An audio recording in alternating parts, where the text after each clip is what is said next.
Okay, we're going to book of Ruth today. We'll cover the whole book.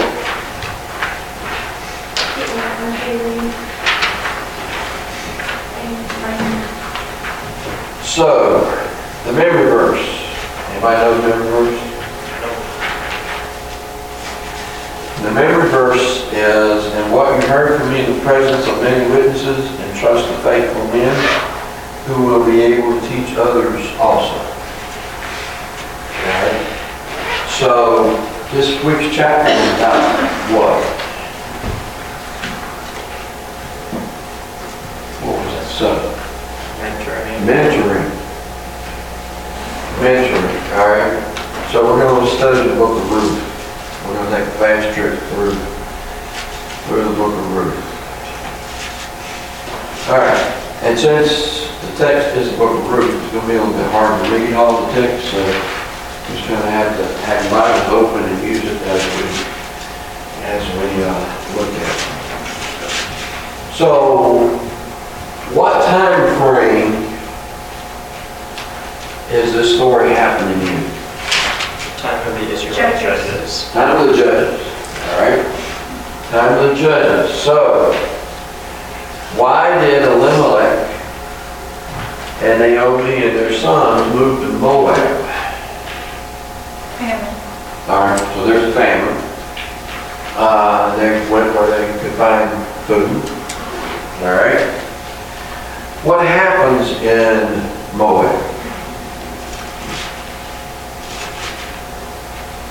Abimelech's two daughters get married, but then Abimelech dies, and the husbands of the two daughters die. All right, so Elimelech dies, the sons get married, the sons die, it leaves Naomi and the two daughters alone. All right. So what does Naomi decide she's going to do? She's going to go home. All right. The daughters going with her. Initially, they both go. All right. Initially, both go, but then Naomi says, "You know, if y'all are young, go home, find your own husbands, and I'm just going to go on home and be bitter." Because she was for a while. That changes at the end by the end of the story, but at first she was. And that's understandable that she was for a little bit. All right? So which ones decides to go with you? Ruth. And what town do they go to?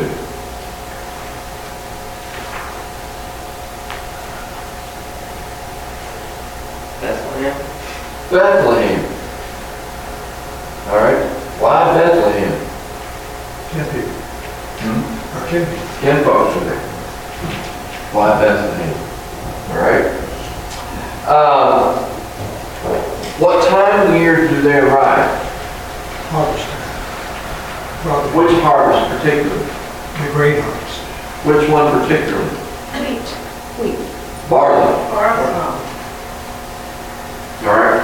Makes a difference at which time you pick those. All right. But barley and wheat usually are about the same time of the year, close together. So in our time frame, that would be about end of May, end of June. It depends on whether it was winter or summer. In other words, it could be winter barley, or it could be Right. When you plant it in the winter, it's usually end of May, 1st of June, before it's ready to be picked. And that's the way we always did it. If they planted it in the summer, I guess it would be in the fall. But I never saw wheat or barley harvested in the fall. Doesn't mean you couldn't be. Yeah, it could be. I had that as a project in the senior year. Yeah. It was Okay. But anyway, we got this harvest time. And that's a good thing, because how have Ruth and Naomi family gonna support themselves? I mean, they're poor people. The two women, how are they gonna support themselves? So the harvest time is an important part of that. All right, so let's go to chapter 2. Now, chapter 2,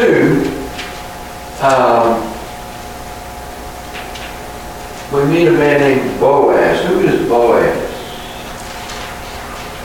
He's a relative. A close relative of Elimelech. He's also a miller. He mills grain. Okay, and he's growing the grain, so he's the farmer, the miller, the whole deal. And a man of standing. All right, yeah, important man in the community. And so that's him. So what work is Ruth going to find to do when she gets to Bethlehem? She don't go and glean in the fields. Glean in the fields. Remember, that's how the poor people found food. The law was very specific about leaving grain in the corners of the field, and if you were harvesting and you dropped it, you didn't pick it up, because the poor people were going to go on and gather up so that they would have something to eat. All right?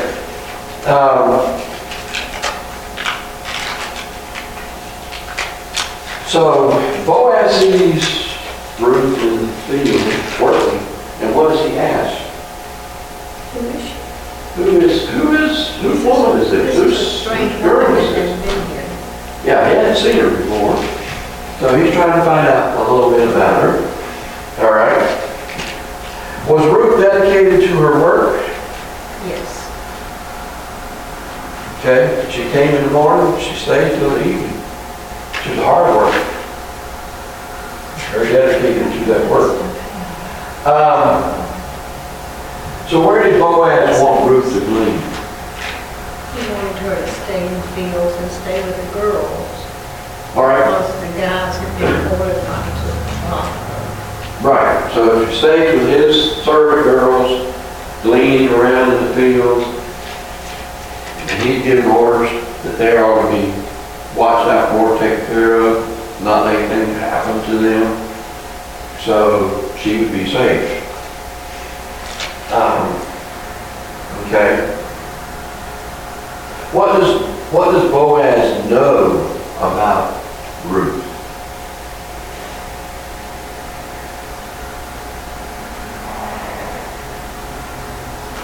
Well, he's been told what she's done for her mother-in-law since the death of the husband. Okay. And then how she came back with her mother-in-law, whether they were going back to her, Ruth's family. And it doesn't say how old Naomi is. You know, she may have been too old to come out and pick food from the home. And that's the assumption, since she's not out there, that she's older. Exactly how old, we don't know, but anyway, but she's got Ruth to do the gleaning. All right.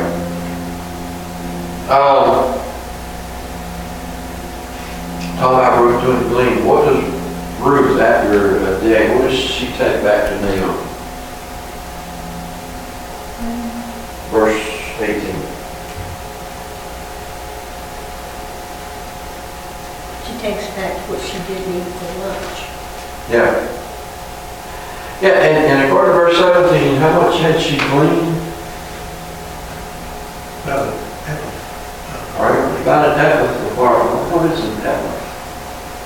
Mine's an entire basket. I don't know what size basket that is. Okay. We know this is about 22 liters. Mine says it's probably about 30 pounds. All right. Somewhere, what I've read, somewhere about a bushel or about 35 liters. Well, a bushel of oats is going to weigh more than 30 pounds. I can tell you that. Yeah. Bushel of oats would. But Yeah. we'll come out barley. Barley, either one. They'll both very, very soon. Yeah. And anyway, about a bushel would be enough. Well, I mean, you think if you're going around and just picking up what's left on the ground, to get a bushel, you don't work hard all day long. Yeah, it says a day's work, Yeah, so that's a lot. yeah. All right, so that tells us a lot about her work ethic, that she was willing to do that, and she carried it back to Naomi, all of what she kept to eat for herself that day. You know, she ate some of it. All right. So, what observation did Naomi make about Ruth from 19 through 25? She don't know, where in the world did she get that much grain? All right, yeah. Well, where are you working? Whose field are you in?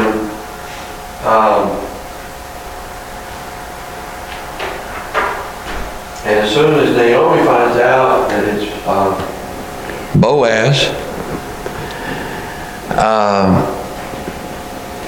what does Naomi have to say? The Lord bless you. Okay. The Lord's blessed you. This man is our relative.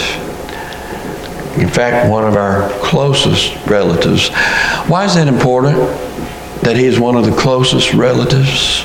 Because he has responsibility. All right. Remember the Old Testament law of levirate marriage. If a man dies without a child, then his wife is to marry the next of kin. And the first child belongs to the man that died, so that it would carry on his family line. Right? That was the Old Testament law of levirate marriage. I only thought that had to do with brothers. I didn't know it had to do. It's next of kin. Oh, okay. So if there wasn't brothers, then the next of kin person in line would take the place. And since both brothers are dead, in this case, it'll have to be the next of kin. And so that's what guardian redeemer means? That's what guardian redeemer means? Yeah. Some versions say that. Some versions say kinsman redeemer. But that's the idea. The next in line, closest kin, is supposed to marry her, and the first child then belongs to the man that died. Okay. So, chapter 3.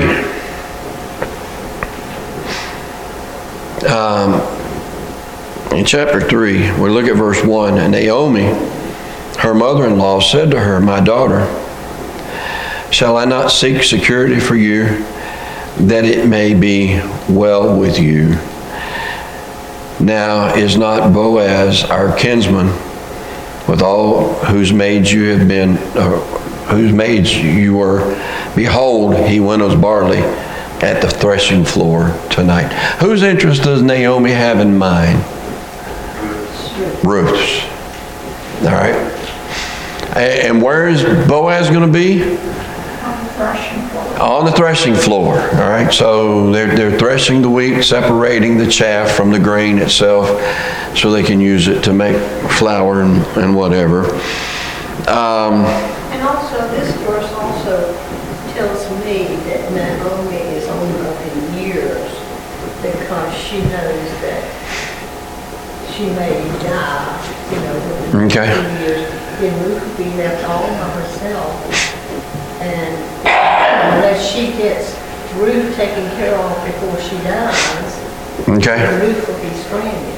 Right. And so, yeah. So her concern is, I'm really concerned about you. You've left your home to come with me, to look out for me, but I want to look out for you. You make sure you're provided for and you're taken care, your security is secure. All right. So what does Naomi advise Ruth to do, since Boaz is going to be at the threshing floor? down to the threshing floor, and when he lays down, you lay down with, Lay down where? well, it's at his feet. At his feet. Yeah, opposite. Yeah. So like he's laying here, she's laying this way. At his feet. That seems like an odd thing. Not in those times. Nothing. All right. Well, there's more to it than And that. also, it showed how humble she was. Okay? But there's even more to it than that. All right? Her actions were a request for marriage. It was a proposal. She was proposing to Boaz by laying at his feet. Because she knows, but Naomi knew, he's very close kin. He could be the kinsman redeemer. So this is what you do. And she did, but notice how she did it. She went to the threshing floor. She stayed hidden until Boaz laid down to go to sleep. And then she laid at his feet. What time did Boaz wake up? In the middle of the night. Midnight. Boaz woke up. Now, can you imagine waking up at midnight and there's somebody laying at your feet?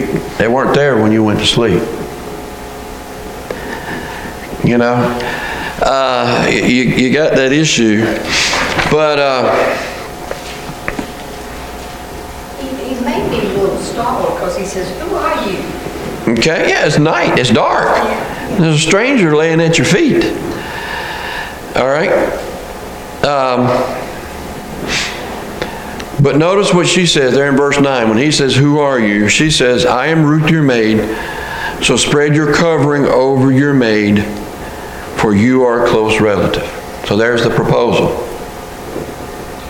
Okay? She proposed to Boaz. And he accepted. Well, I have a question. All right? She says you are a close relative. He's close relative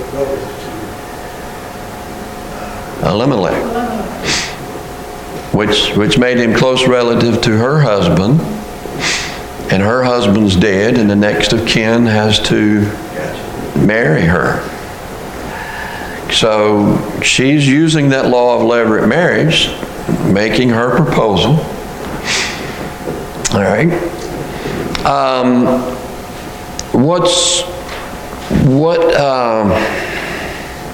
What impressed Boaz about Ruth? He said she was showing more loyalty than she did before. Okay. Yeah. Now notice he. Because she had not gone after a younger man, All right. She didn't. or So. whether rich or poor. Right. Notice, Boaz is Elimelech's close relative. And we're assuming Naomi is older. That meant Elimelech must be older. That means Boaz must be older.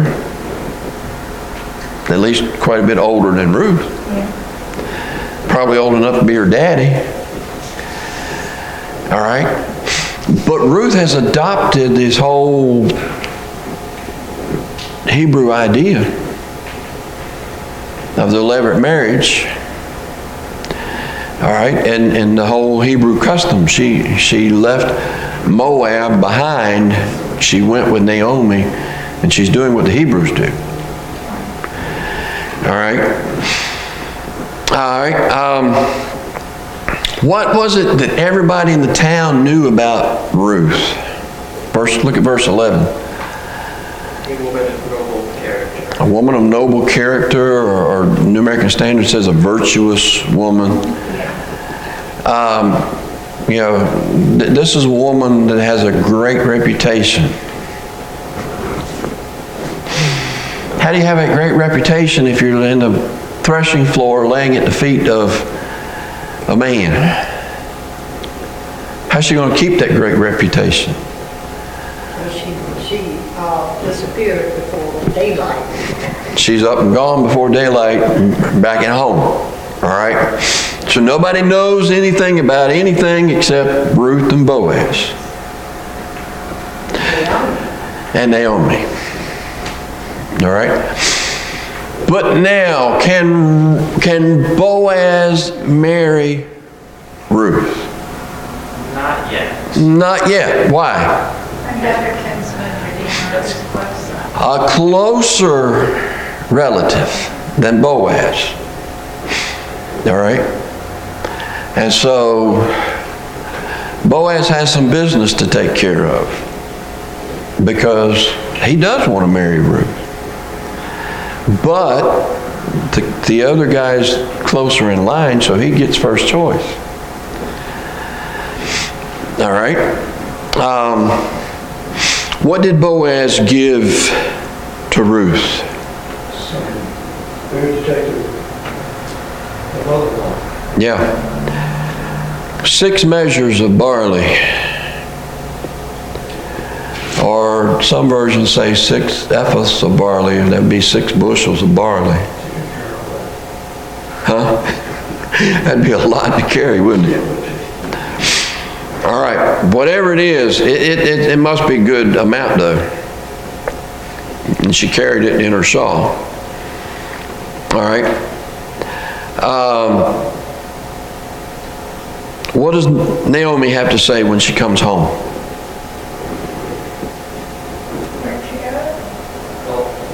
She wanted to know what happened. All right, what happened? What she knows, she says, just wait, Boaz will not sleep until this is resolved.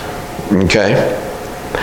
Yeah, she sees the gift. When she sees the gift, she says, Boaz is going to take care of this.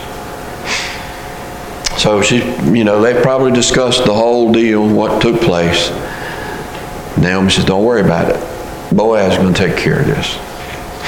All right, so we get to chapter 4. And she also knows that Boaz is going to do this right away because it says he'll not rest till this matter is settled. Yeah. Yeah. So, next morning comes. Where is Boaz? In chapter 4. The town gate. The city gates. Why did he go to the city gates? Find out about the details and so forth, what he had to do, yes. No, the other kinsman redeemer was there. Oh, he Okay. All city business took place at the city gates. The elders sat at the city gates. All the town business happened at the city gates. If we want to take care of important legal matters, we'd go to town hall, right? Well, the town hall was at the city gates. That's where it was. Probably because that's where people were going and coming from anyway, right? And so Boaz probably knew that this other close relative would probably be coming into town. And the elders were already there, so as soon as he sees the relative, hey, come here. And then he calls the elders, you come here. We got some business we got to discuss. We got to take care of. All right? So what does he explain to the close relative? The situation with Well, he doesn't explain everything. Starts with Naomi selling some of the land of Abimelech. All right, Naomi's going to sell the land of Abimelech. All right? And that's what he's talking about. He's going to sell the land. What does a close relative think about buying the land? okay. Oh, yeah, I want that land. Money talks, right? But there's a catch with buying the land. You got to marry Ruth to be able to buy the land. Now what does a close relative say? It would mess up his estate. Yeah, it's going to mess up his inheritance. You do it. Yeah, no, I don't want her. You take her. All right? And so all of this is being discussed in front of the elders because Boaz needs witnesses. How did they sign the contract? Remove the sandal and hand it to the other party. Yeah, the sandal. Why did they do that? That was with the law. All right, Custom. that was their custom, but the whole thing to do with the sandal thing was the way they signed the contract. They publicly validated the transaction. Yeah, because all of that took place from the elders, so nobody can deny that it's happened. All right.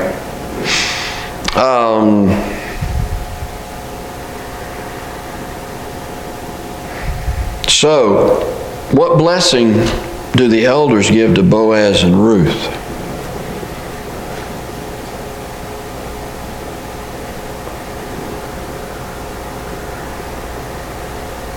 They said we're witnesses and that the Lord might make this woman who's coming like Rachel and Leah, who together built up the family of Israel. Okay? Be bountiful with children.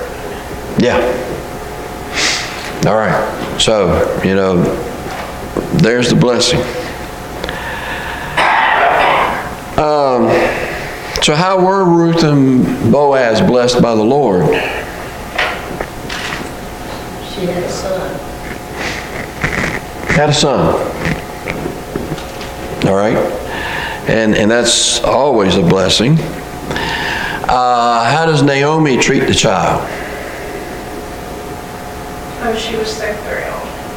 Okay. A new purpose in life for Naomi. She was renewed. Yeah. Babysitter. She was a babysitter. Okay, she was the nurse or the babysitter, the nanny, or whatever you want to call her, but that brought joy into her life. And the bitterness that she had had in between times is gone. But a purpose. Right, a purpose. A purpose. How famous was this child of Ruth and Boaz? Obed, father, Jesse, father, David. Okay. This child was a grandfather of King David. So, important child. I had an uncle, a great uncle, who was Obed. Oh, really? I had an uncle, Obed, Jesse, and David. No, okay. No, they just named them. From this story. Yeah. Mm-hmm. Yep, had to have. All right. So, that's the story. Now,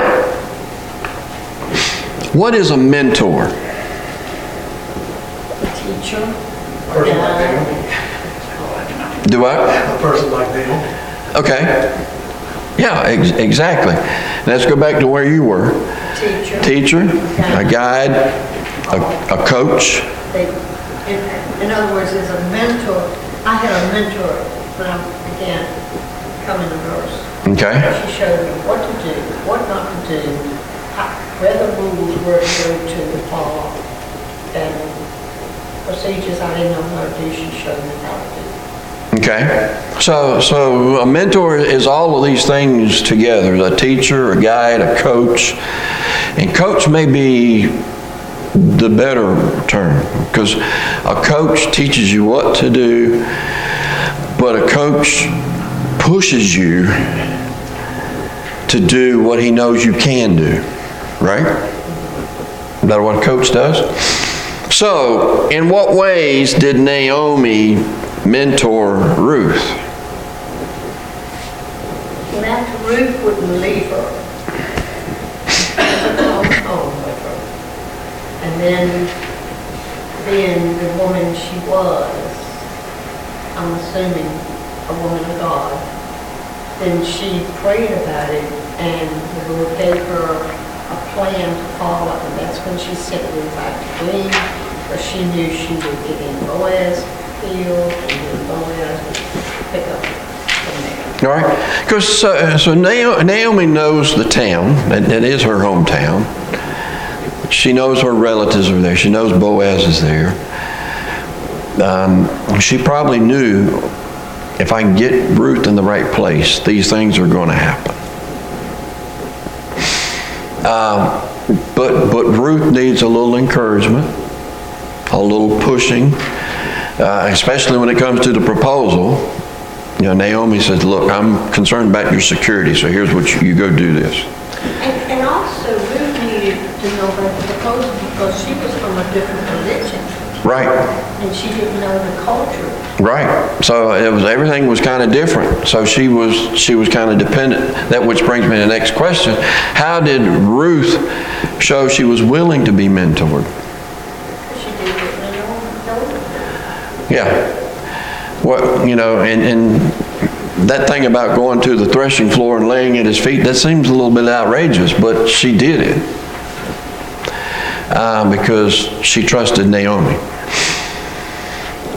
How important are mentors in the church?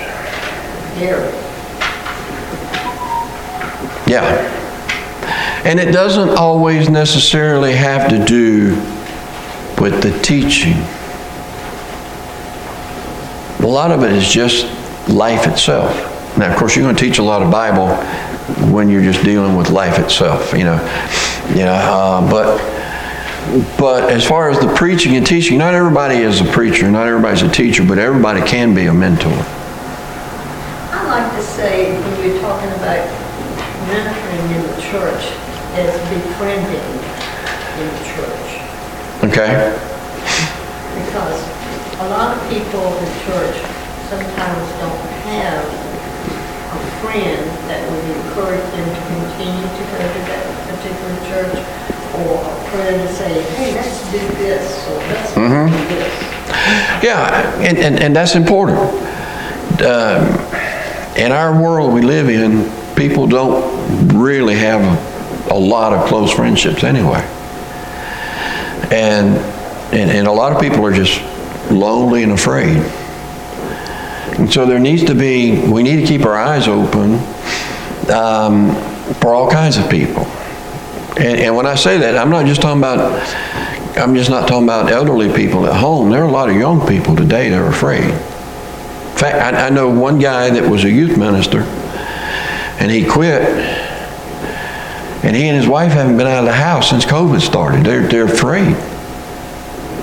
Okay? And so there's all kinds of ages of people that are lonely and afraid. I mean, that guy needs a mentor. Somebody he can trust, but somebody that shows they're trustworthy, to reach out to them. All right, so how do you start to mentor somebody? All right? That's the very beginning. You got to talk to them. If you want a mentor,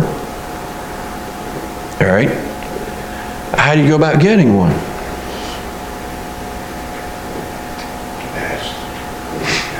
You have to talk to someone. Yeah. To know they need help. Yeah, I like what Mark Moore said in the book. If you want a mentor, think 3 specific questions you need to ask that person and say, hey, can I just have 15 minutes and ask you these 3 questions? And who's not going to give you 15 minutes? You know, but those things develop. And mentoring, I think about the wisdom that the church was set up with. You got elders that are supposed to teach the younger men. You got older women supposed to teach the younger women. Now, one of the things that bothers me in our culture is a lot of times the younger people don't want to listen to the older people. And that bothers me and concerns me about the future of the church, because it's always been the older generation passed it to the younger generation. And not necessarily just in families, but older people. I mean, I think about mentors I've had in my life. The very first one that would, besides my parents, the very first one I would have to stand out would be Melvin Steins. Oh, I asked that man so many questions. He taught me more when I was going to UNC at Greensboro than he ever taught me in Bible college or at church. Because I was so full of questions and he had the answers. And a lot of things about ministry he taught me. And he's probably one of the reasons I'm in the ministry. All right, but there was him. But then when I got here, there was David Klein, Jesse Owens, and Bobby Bryant. I had three of the best elders in the world that let me make my mistakes. And then said, you know, that's not a bad idea if we change it just a little bit. They didn't criticize. They coached me and encouraged me to try it again, and it worked when we did it their way. Okay? But they were teaching me. So, three of the best elders in the world. Another mentor I think is Lori Bradford. Lori taught me a lot of stuff about ministry. So I've had great mentors. And I hope I've been able to pass some of that on to some younger people. Because those were older men that took me in and said, hey, they saw my potential and pushed me to be what I could be. You were right behind me. Oh, I was. I was. Fresh out of college and didn't know anything. But, Oh, Ray, when you get out of college, you're supposed to know everything. You find out real quick how much you know. But you know, the most important thing about those mentoring businesses, the person that you're mentoring needs to listen to you. That's it. He needs to find out There has to be a relationship built so that you trust each other. That's right. And you're not making it bad and insulting or hurting. You're just coaching. Yeah, you know, I have a lot of mentors, especially in school. The principal at the elementary school at Hurt was Ed Ramsey. He was absolutely a great mentor, not just to me, but to a lot of other people too. Mm-hmm. That's Alice.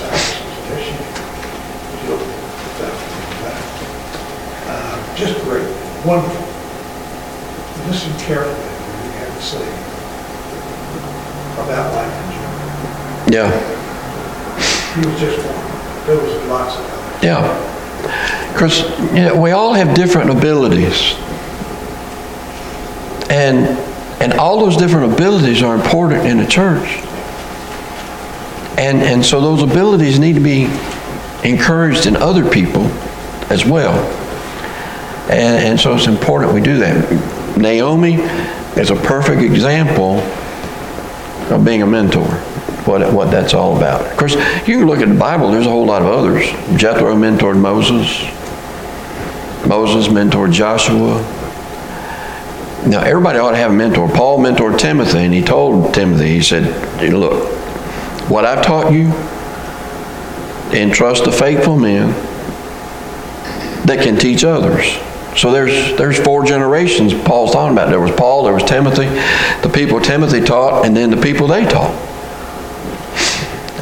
So mentoring is important, passing down to the generations that follow us our faith and what it's all about.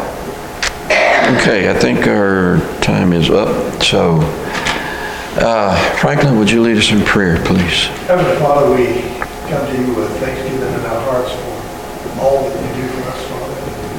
As we learn about mentoring this morning, I just pray, God, that we'll keep that in our hearts and mind at every opportunity that we have, that we can teach and show and instruct younger people about life, and especially about Christian life. With this, I pray in Jesus' name.